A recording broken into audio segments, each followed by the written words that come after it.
Hello नमस्कार दोस्तों। आ गए हम एक नया न्यूज़ लेकर जो खेसारी लाल यादव जी का नया गाना है।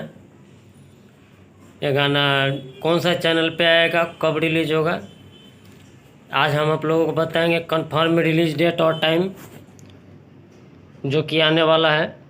तो भोजपुरी के ऐसे ही नए नए गाने और नए नए समाचार सुनने के लिए हमारे चैनल को सब्सक्राइब कर दीजिए और बेल आइकन को दबा दीजिए ताकि हमारा नोटिफिकेशन मिलता रहे। आइए हम आपको डेट और टाइम बताते हैं।